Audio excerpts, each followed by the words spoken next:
Hi, everyone. Welcome to the Monday edition of Source 16 News. I'm Eddie Owen. Thanks for joining us. Well, civil rights leader Dr. Martin Luther King Jr. once said, "Life's most persistent and urgent question is, what are you doing for others?" In honor of Martin Luther King Jr. holiday today, local dignitaries, area residents, and members of the National Association for the Advancement of Colored People answered that question by continuing his dream and marched together to the Hopkinsville Durrett Avenue Baptist Church for a religious service in his honor.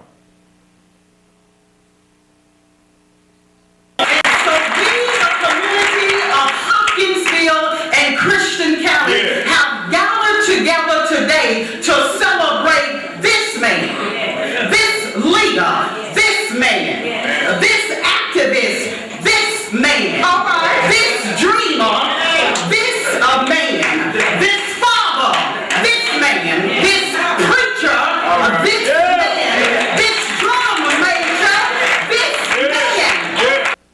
The keynote speaker was St. John Missionary Baptist Church pastor Jeremy Merriweather, who vibrantly asked the audience to continue the civil rights leader's dream. I wonder where your land ring from the snow-capped Rockies of Colorado. I wonder where your land ring from California. I wonder where your land ring from out mountain of Tennessee. I wonder where your land ring from every molehill and every mountain of Mississippi. From every foot of every mountain, the land ring. During the event, Pioneers Incorporated of Hopkinsville raised $425 to go toward a college scholarship and $285 to help fund the local NAACP chapter. About 90 students from Martin Luther King Elementary School participated in the march, and they were awarded a trophy for their efforts. Well, are you looking for a place where you can bring man's best friend to socialize and play? With a growing interest for a dog park in Hopkinsville, the Christian County Humane Society is holding a meeting to organize support from the public and start developing plans for a place to bring your four-legged friends. Hopkinsville resident and Murray State University student Laura Alexander will be speaking at the meeting. Alexander was instrumental in planning, funding, and building the dog park in Murray. And it's really not as hard as probably what a lot of people think it would be to get it going, because our group, we have like 6 people in our group, and we were able to get it, planned, fundraised, and opened in a year. So, and community involvement is a huge help. We had a lot of help from the community, people coming in with tractors and stuff that just would donate their time. An excavating service that pulls these things up out of the ground, these boulders, brought them over to us and put them down here. We just put a dog bone plaque on the fence for them with their name on it. So, I mean, it's not easy, but it's very, once you get people in the community involved and you get everyone on the same page with you, it goes really smoothly. If you are interested in seeing a dog park in Hopkinsville, you are invited to attend tomorrow night's Christian County Humane Society meeting at the Thomas Street Recreation Center that kicks off at 6. Military officials report that a Fort Campbell soldier was killed by small arms fire in Afghanistan last week, the second Fort Campbell casualty of 2011. According to the Department of Defense, 21-year-old Private First Class Zachary Salmon of Harrison, Ohio, died last Wednesday in Kunar Province, Afghanistan, of wounds suffered when insurgents attacked his unit with small arms fire. He was assigned to the 1st Battalion, 32nd Cavalry Regiment, 1st Brigade Combat Team at Fort Campbell.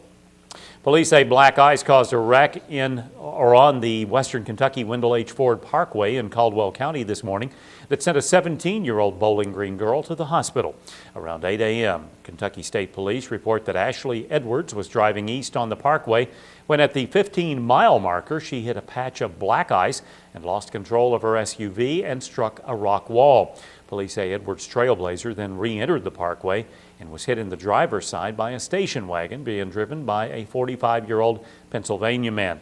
Edwards was transported by ambulance to Caldwell County Hospital, and state police say the occupants in the vehicle that hit the 17-year-old girl were not injured. A walker-bound elderly woman was injured Saturday evening in Hopkinsville when she went to get out of a car and it reportedly rolled backwards, knocking her down.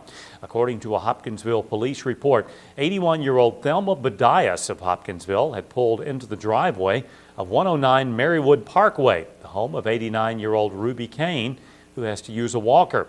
Badias got out of the car to get the walker out of the trunk when the car started rolling forward, causing Kane to fall to the ground.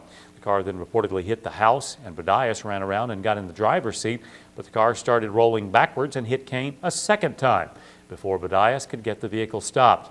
Kane was transported by ambulance to Jenny Stewart Medical Center for treatment. A drug deal gone bad in Clarksville Saturday morning ended in murder and the arrest of 2 men, one of which is from Hopkinsville. Saturday morning around 3:30, Clarksville police responded to a home on West Washington Street where a vehicle had crashed into a home and a fight had broken out in front of the residence.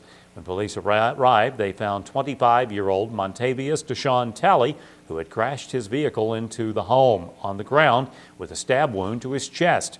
According to police, the men he was fighting with had fled the scene. Talley was taken by ambulance to Veterans Plaza and life-flighted to Vanderbilt Medical Center in Nashville, where he died from his injuries. 30-year-old Brandon Schallenberger of Clarksville and 31-year-old Michael Lathrop of Hopkinsville were identified as the men fighting with Talley. Police located the 2 men around 11 o'clock Saturday morning at a trailer park in Montgomery County and took them into custody. Police say the 2 men admitted they ordered drugs from Talley, and when he arrived on Washington Street, they tried to steal them from him, causing Talley to flee and crash his vehicle into the home. Following the crash, Talley was allegedly stabbed during a confrontation. Clarksville police charged Lathrop and Schallenberg with criminal homicide, and they're being held in the Montgomery County Jail without bond. Well, police are investigating a home invasion on West 7th Street where at least 3 males reportedly entered the house with a gun and robbed the resident. Around noon on Saturday, Travis Bollinger of 936 West 7th Street told police that 3 unknown males kicked in the back door and took about $2,000 worth of items, including a 32-inch Vizio TV and a 32-inch touchscreen computer. The suspects then fled the scene, possibly in a dark color Cadillac STS with a chrome grille and tinted windows.